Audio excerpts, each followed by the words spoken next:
Halo teman-teman, perkenalkan nama saya Sri Mayanti dengan NIM 23210110. Baik, di sini saya akan menjelaskan metodologi pengembangan Scrum. Pengertian, Scrum adalah salah satu kerangka kerja framework dalam pengembangan perangkat lunak yang tergolong dalam metode Agile. Scrum bertujuan untuk membantu tim bekerja secara kolaboratif, fleksibel, dan iteratif dalam penyelesaian proyek-proyek yang kompleks. Dalam Scrum, pengembangan dilakukan dalam serangkaian iterasi pendek yang disebut sprint. Lari cepat menghasilkan kenaikan atau Scrum berfokus pada perbaikan berkelanjutan, kolaborasi tim, dan penyesuaian cepat terhadap perubahan kebutuhan proyek. Sejarahnya, Scrum pertama kali diperkenalkan oleh Hirotaka Takeuchi dan Ikujiro Nonaka pada tahun 1986 melalui artikel berjudul The Way New Product Development Game. Konsep ini diambil dari teknik bermain rugby di mana tim bekerja bersama-sama menuju satu tujuan. Pada akhir tahun 1990-an, Jeff Sutherland dan Ken Weber mengembangkan dan memformalisasikan Scrum sebagai kerangka kerja untuk mengembangkan perangkat lunak. Pada tahun 1995, mereka mengidentifikasikan konsep ini dalam konferensi Opus Programming berorientasi objek sistem dan bahasa aplikasi. Kelebihan dan kekurangan. Kelebihan Scrum: 1.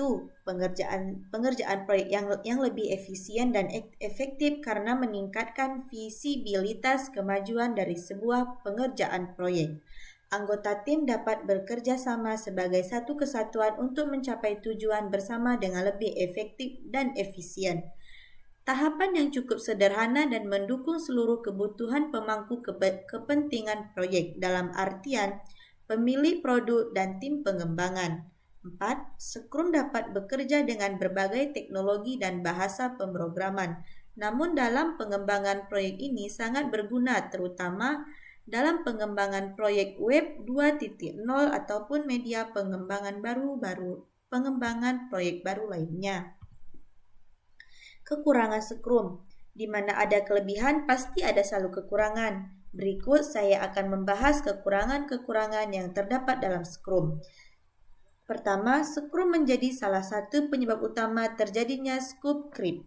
Kecuali ada tanggal akhir tertentu, pemangku kepentingan proyek akan terus menuntut fungsi dan fitur baru untuk disampaikan. Setiap tugas harus didefinisikan dengan baik dan benar, karena hal ini akan mempengaruhi perkiraan biaya dan waktu pengerjaan proyek. Jika tidak didefinisikan dengan baik, maka semua hal tersebut akan berakibat fatal dan tidak akurat. Jika dalam anggota tim ada tidak berkomitmen dalam pengerjaan proyek dengan baik, maka proyek yang Anda kembangkan tidak akan selesai atau bahkan gagal. Metode Scrum membutuhkan anggota tim yang sudah berpengalaman. Jika tidak berpengalaman, belum disarankan. Jika di dalam tim berisi orang-orang yang masih pemula, maka proyek tidak dapat selesai sesuai dengan waktu yang ditentukan. Diagramnya. Pertama, Product Owner, Product Backlog, dan kedua, Sprint Planning Meeting. Sprint Planning Meeting ini termasuk dalam perencanaan dalam meeting tim. Sprint Backlog ini untuk perencanaannya. Scrum Master ini adalah ketua dalam perencanaan.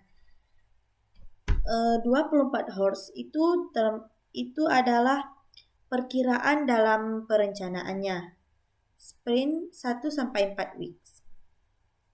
Finishing work ini adalah selesainya pekerjaan. Sprint review dan sprint retrospective. Sprint review ini adalah menjelaskan sprint dan sprint retrospective. Contoh perangkat lunak yang menggunakan metode Scrum: Microsoft, Google, Spotify, tenaga penjualan, bahasa Indonesia, IBM. Terima kasih.